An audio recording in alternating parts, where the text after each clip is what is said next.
Hello everyone, math GS bye and के YouTube channel पे आपका स्वागत है। हम आ चुके एक और नई वीडियो के साथ जिसमें हम एक खास पोस्ट के बारे में बात करने वाले हैं। ये पोस्ट खास क्यों है, देखो कैसे क्यों। एक्चुअल में ये पोस्ट है ना 4200 ग्रेड पे की, और इसकी कट ऑफ जो है 4600 ग्रेड पे से भी ज्यादा जाती है। ये बात देखो क्यों। अब इस पोस्ट में जरूर कुछ ऐसा खास होगा जिसकी वजह से इसकी कट ऑफ इतनी ज्यादा जाती है।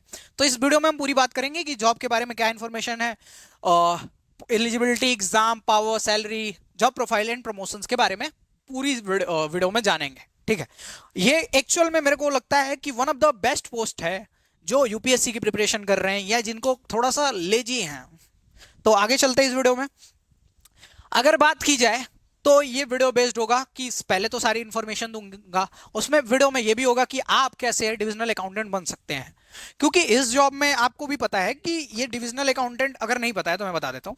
अगर डिविजनल अकाउंटेंट आप बनते हो तो एक ऑफिसर लाइक फील आता है। क्यों? क्योंकि आप ऑफिस में खुद एक हेड होते हो। ठीक है, आपसे ऊपर कोई हेड नहीं होता, क्योंकि एक इसका जो पोस्टिंग होता है छोटे छोटे जिलों में होता है। जिलों में तो जिलों में जो ऑफिस होते हैं अकाउंट्स के, उसमें आप ही हेड होते हो, आपसे ऊपर कोई होता ही नहीं है उस एट दैट प्लेस। ठीक है, तो जब ऑफिस में आप सबसे ऊपर होगे ना, तो आपके पास एक अलग पावर होती है।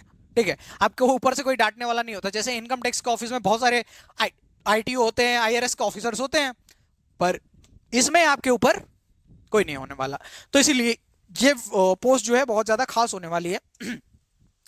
अगर आप इस चैनल पे पहली बार आ रहे हो तो यहाँ पे ना बहुत ज्यादा जेन्युइन कंटेंट मिलता है। आप एक बार प्लेलिस्ट विजिट करके आओ। सीजीएल के लिए प्रॉपर प्रिपरेशन कराई जा रही है, जीके का, मैथ का सेक्शन कवर किया जा चुका है, किया जा रहा है, कुछ छूटे जो पोर्शंस हैं।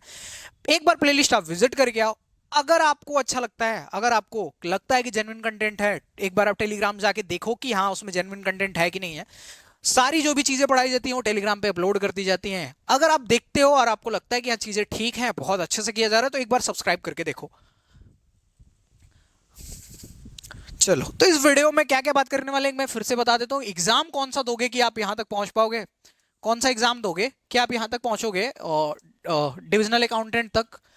आप एलिजिबिलिटी क्या है इस पोस्ट के लिए, क्या आप अगर कौन सी डिग्री है तो आप एलिजिबल हो। ठीक है, ये देख लेंगे इस वीडियो में। पावर क्या है एक्चुअल में, ये थोड़ी अच्छी पोस्ट है, एक्चुअल में इसमें पावर है तो पावर देख लेंगे। सैलरी बहुत जरूरी है। मेरा मानना यह है कि कोई भी पोस्ट है तो उसमें आपको सबसे पहले क्या देखनी चाहिए कि सैलरी क्या है। यूटीएम ये सब नहीं देखना भाई, यूटीएम धीरे धीरे आने वाले टाइम में खत्म हो जाएगा, अंडर टेबल मनी। तो आपको जो देखनी चाहिए वो सैलरी देखनी चाहिए और काम देखना चाहिए। जॉब प्रोफाइल भी एक कंसिडरेबल चीज है, क्योंकि जब भी आप पोस्ट भरोगे तो आप ऐसा काम खोजोगे जिसमें काम आसान हो। ठीक है, और फिर देखेंगे प्रमोशनल एक्सपेक्ट, क्योंकि ये सारी चीजें जो है जरूरी हैं। ये जो तीनों चीजें हैं देखना बहुत जरूरी है, चारों चीजें, क्योंकि आपको लाइफ टाइम इसमें बिताना है। अगर आप आगे प्रिपरेशन नहीं कर रहे हो या जो भी है, तो आपको इसमें पूरी लाइफ बितानी है, तो आपको ये कंसिडर करना बहुत जरूरी है। तो एक एक पॉइंट पे चलते हैं, आगे शुरू करते हैं। पहले बात कर लिया जाए टीयर वन की, क्योंकि एग्जाम जो क्वालिफाई करेंगे तो आपको टीयर वन टीयर टू सारे प्रोसेस से होके जाना पड़ेगा, एसएससी के थ्रू ये सब एग्जाम्स होते हैं। पहले बता दूं कि हाँ आपको ये एग्जाम क्लियर, आपको ये पोस्ट के लिए आपको एसएससी का एग्जाम क्लियर करना पड़ेगा जो कि है सीजीएल, और उसमें टीयर वन होगा। तो टीयर वन की बात करते हैं तो इसमें 4 सेक्शन है। क्या क्या सेक्शन है? मैथ, इंग्लिश, रीजनिंग और जीके, जो कि 25-25 क्वेश्चन होते हैं, 50-50 नंबर के, 200 नंबर के अप्रॉक्स का पूरा पेपर होता है। और टीयर वन सिर्फ क्वालिफाइंग होता है, अभी जो नए रूल्स आए हैं उसके हिसाब से टीयर वन क्वालिफाइंग है। और आप क्या कर सकते हो कि बस इतना पढ़ लो कि टीयर वन पास हो। सीरियस जो प्रिपरेशन हो मेंस की रखो, इतना करो कि 140 के ऊपर का नंबर आपको टीयर वन में मिल रहा हो, और बाकी जो प्रिपरेशन है मेंस की रखो। मेंस में क्या है? मेंस में 90 नंबर की मैथ और 90 नंबर की रीजनिंग आती है, 135 नंबर का जीके और 75 नंबर, 135 नंबर का इंग्लिश और 75 नंबर की जीके आती है। और टाइपिंग साथ में आपको देना होता है, जो कि टाइपिंग भी क्वालिफाइंग है। 30 वर्ड पर मिनट के हिसाब से 20% का एरर अलाउड होता है इसमें। तो ये चीजें आप यहां से देख लो। अगर आगे बात की जाए एलिजिबिलिटी की, तो कंट्री भारत ऐसा देश है ना, यहाँ पे एलिजिबिलिटी भी एक बहुत बड़ी एलिजिबिलिटी है। और बहुत सारे लोग होते हैं जो नकारे होते हैं, जिनके पास वो नहीं है। वो कहते हैं कि जो ग्रेजुएशन करना ना बेकार है। ठीक है, अबे भाई तू बीए करके, बीएससी करके आईएएस तक का एग्जाम दे सकता है और कहता है उस डिग्री को बेकार है। बेकार डिग्री नहीं है, बेकार डिग्री नहीं है, बेकार भाई तू है।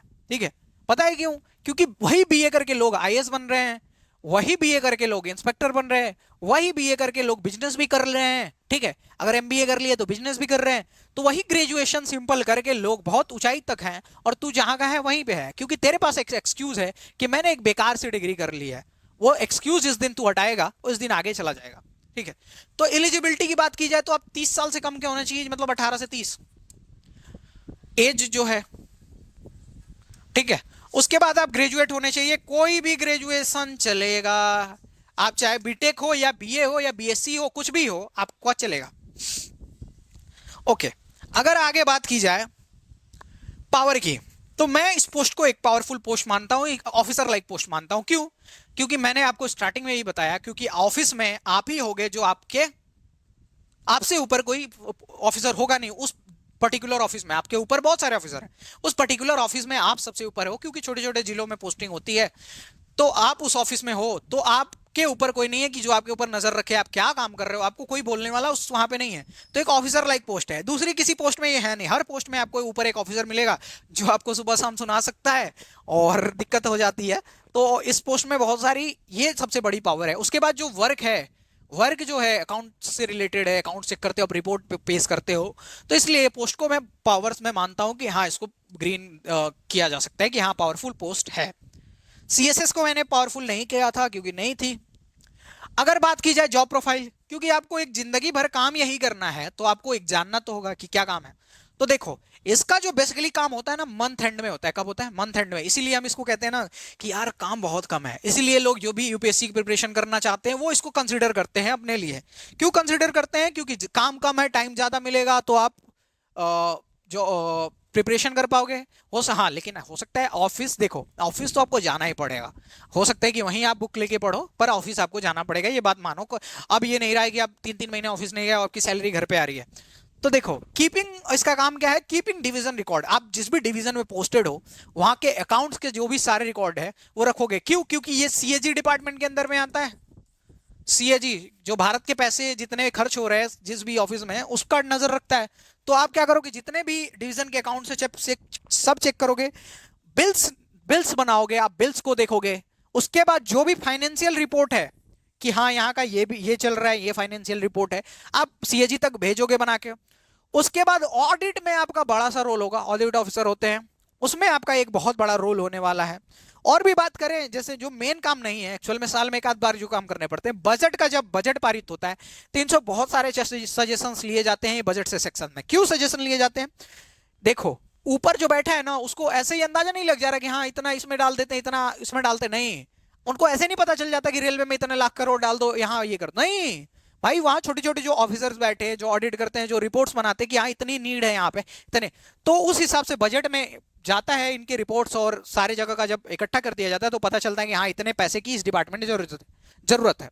ओके, तो ये देख लिया आपने वर्क प्रोफाइल, जो कि बहुत जरूरी था। अगर बात की जाए सैलरी की, तो इस पोस्ट में देखो, जब सैलरी आप तब ज्यादा देखते हो जब आप काम ठीक ठाक कर रहे हो। यहाँ काम नहीं है और आगे आप प्रिपरेशन कर पाते हो, इसलिए सैलरी लोग नहीं देखते हैं। पर अगर सैलरी की बात की जाए तो इन हैंड सैलरी इसकी मैं एक्स सिटी में मान लूं तो 62 से 65,000 के बीच में होगा। ठीक है, एग्जैक्ट नहीं है पर 65 के से कम होगा, मैंने ग्रेड पे से कैलकुलेट किया था। उसके बाद आपका 5,000 के अप्रोक्स जो है कटा होगा, जो आपके एनपीएस में कटेगा, और उसके बाद 6,000 के अप्रोक्स में आपका गवर्नमेंट कंट्रीब्यूशन होगा। गवर्नमेंट जो एनपीएस में आपके कंट्रीब्यूट करेगी। तो टोटल कितना हुआ? 6 5 11 और यहाँ 62 मान लेता हूँ, तो 75 के अप्रोक्स में आपकी पूरी ग्रॉस सैलरी बनेगी। ग्रॉस सैलरी कितनी बनेगी? तो आप कहोगे सर 75,000 के अप्रोक्स में बनेगी।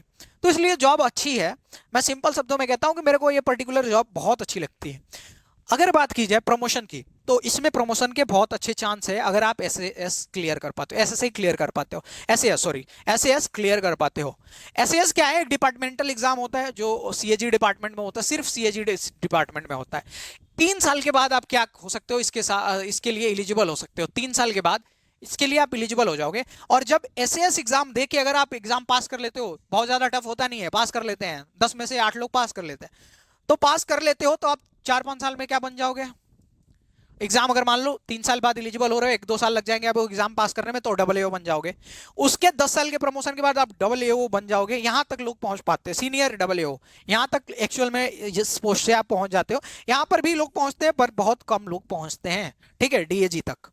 अगर बात की जाए आप पास नहीं कर पाते एग्जाम, तो आपके लिए बहुत ज्यादा दिक्कत आने वाली है, क्योंकि आपको ये पोस्ट DA2 तक आपको पहुंचने में क्या लग जाता है, 10 साल के अप्रॉक्स। यहां तक पहुंचने में आपको 10 साल, और उसके बाद यहां तक 10 साल। मैं एक्चुअली लिख नहीं रहा, पर समझ जाओ कि हाँ इतने टाइम लग जाएगा। तो आप जहां मैक्सिमम जानते हो वहां पे कहां तक पहुंच पाओगे, यहां तक। ऑब्वियसली यहां भी कुछ है अपवाद, यहां तक कुछ लोग पहुंचे हैं, पर मैक्सिमम लोग यहां तक पहुंच सकते हैं। ये प्रमोशनल एस्पेक्ट हो गया, जो कि ठीक ठाक है वर्क प्रोफाइल के हिसाब से। ओके, तो ये इस पोस्ट के बारे में पूरी डिटेल थी। क्योंकि आपको कंसिडर करनी चाहिए, जब भी आप पोस्ट प्रेफरेंस भरते हो तो आपको ये चीजें कंसिडर करनी चाहिए, सारी चीजें हैं। और अब आप इसमें क्या होता है ना कि इशू आ जाता है कि आपको पता नहीं होता कि कौन से स्टेट में कितनी सारी पोस्ट है, तो इसमें एक दिक्कत ये आ जाती है। ओके, तो अगर आप चैनल में पहली बार हो, आपने वीडियो पूरा देखा है, आपको ठीक लगा है कि हाँ जेन्युइन चीजें सर बता रहे हैं, जो भी बोल रहे हैं बहुत जेन्युइनिटी के साथ बोल रहे हैं, फन में नहीं बोल रहे हैं, मजे में नहीं बोल रहे हैं, तो आप चैनल को सब्सक्राइब कर लो, प्लेलिस्ट विजिट करो, ठीक है।